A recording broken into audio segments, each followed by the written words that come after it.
CEOs, only on Fox Business. There is a political and human rights disaster erupting in Egypt as violent clashes between Egyptians and President Hosni Mubarak's tyrannical government escalate by the minute. Meanwhile, back at home, the federal government can't seem to borrow money fast enough. What's a champion of individual liberty to do in the face of these two crises? No matter how worthy the cause, it is robbery, theft, and injustice to confiscate the property of one person and give it to another to whom it does not belong. Those may not be my words, but they are my thoughts. They're the words of the iconic George Mason University economics professor Walter Williams on taxation. Professor Williams has a new autobiography, Up from the Projects, and when you start reading it, you can't stop. Joining us now, the legend of freedom himself, Professor Walter Williams. Professor, congratulations on the book and welcome back to Freedom Watch. Well, thank you very much, Judge. You know, how do we explain to members of Congress that taxation is theft? How do we explain to them that their loyalty must be to the Constitution and not to taking money and giving it away so that people will vote to send them back to Congress? Well, you know, I think that, it was Thomas Paine that said, government under the best of conditions is a necessary evil, and under the worst, an intolerable one. So we do need some government, and we need to be able to pay for that government to do the constitutionally mandated functions of the United States Congress. Now, when the Congress engages in handout programs, farm subsidies, business bailouts, they are doing nothing other than forcibly taking that which belongs to one American and giving it to another to whom it does not belong. Now, if I were to do the same thing, I would get arrested for theft. And congressmen, they do the identical thing, and they're seen as noble. And so I think that, yes, we need to help our fellow American in need, and I think reaching into one's own pockets to help his fellow man in need is praiseworthy and laudable. Reaching in somebody else's pockets to help one's fellow man in need, I think is worthy of condemnation, and it should be, and it's despicable. But 2/3 of the federal budget can be described as taking the property of one American and giving it to another to whom it does not belong. Right. And I think that's despicable. Right now, the Congress will soon be voting on the president's proposal to authorize him to borrow another $1.5 trillion to spend it however he chooses to spend it. This is on top of the $4 trillion that President Obama borrowed in the 2 years of his presidency. This is on top of the $2 trillion that President Bush borrowed in the 8 years of his presidency. This is on top of the Congress never saying no in modern times to a president who asks for more borrowing. Sometimes they even borrow money to pay the debt service on money they've already borrowed and spent. You couldn't run your household like that, and nobody could run a business like that. It's laughable. But how can we stop it? You're absolutely right. And I would vote against raising the debt ceiling. It's not going to cause any disaster right away, but I let the people know that there is a bottom line. I have a bottom line, and you have a bottom line, and those people in Washington, they deserve a bottom line, too. In your great autobiography, Up from the Projects, you talk about the wealth disparity between the rich and the poor. If the poor are getting richer, if the poor do have better opportunities, if the poor own more and can earn more, why should there be such angst when the rich get richer? It's the rich that hire people and create wealth and jobs.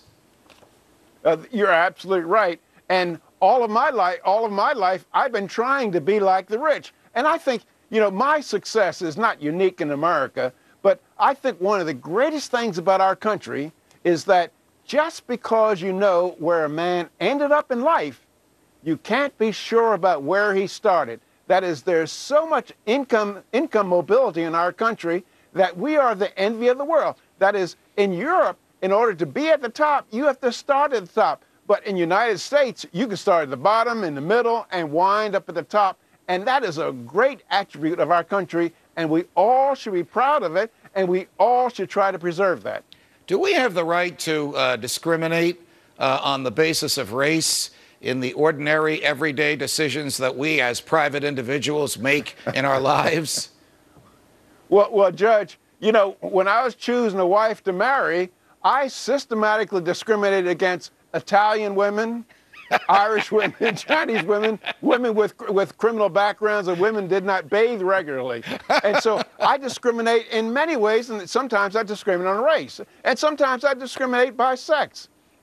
Well, why is it that sometimes I discriminate by height, particularly when I'm playing basketball. All right. Why is it that the government wants to regulate our private, personal behavior, that it thinks it knows what's better for us, again, whether it's in the Constitution or not?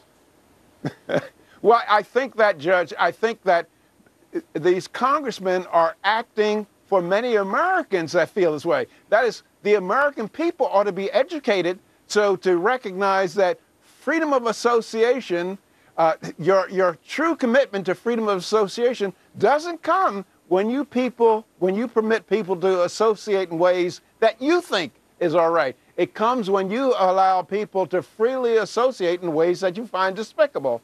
And that's what freedom is about in our country. Your experiences during the Korean War, I think, probably shaped your view of foreign policy to somewhat.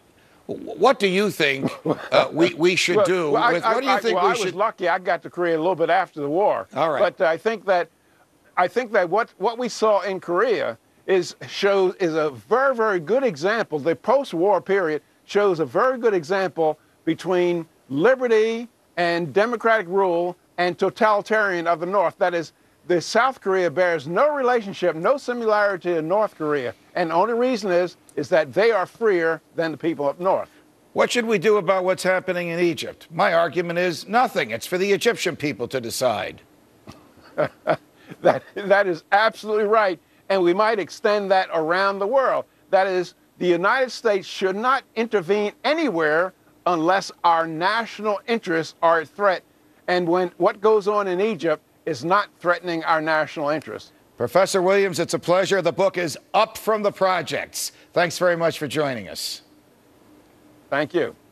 And now a few items from our Freedom File. Sadly, what's often lost in the coverage of the riots in Egypt is the just and admirable desire of many Egyptians to rid themselves of a tyrannical dictator.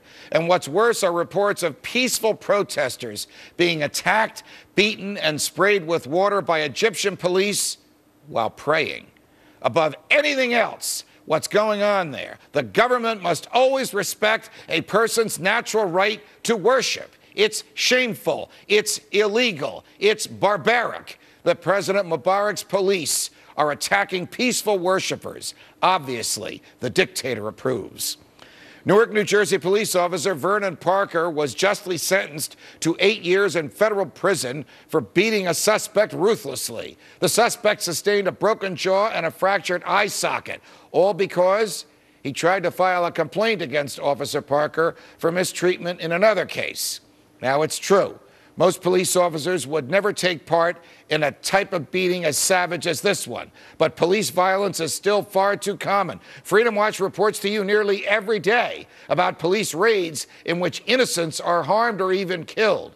The sad truth is that many police officers believe they are above the law. And although in this instance, Officer Parker was held accountable by the federal government, not by the state of New Jersey, the unfortunate reality is that many violent cops are never brought to justice. Here's one who was. Former Chicago Police Chief John Burge was convicted of perjury relating to his testimony given in a civil case against other police officers who had been accused of torturing suspects in their custody. Former Chief Burge was sentenced to 4.5 years in a federal prison. But are you ready for this? The Chicago Police Pension Board decided to allow former Chief Burge to keep his $3,000 monthly pension. This is inexcusable. It's also an only in Chicago story. In virtually all other places in America, any public official convicted of a felony forfeits his public pension. It is rare for cops and ex-cops to go to jail. But when they do, there is no good reason for taxpayers to pay them while they're there. It's time we say enough to the police who don't live by the same standards as the rest of us. Coming up, What are freedom-loving Americans to do in the face of political strife and diplomatic catastrophe in the Middle East? The former head of the CIA Bin Laden unit has his answers right here. Next.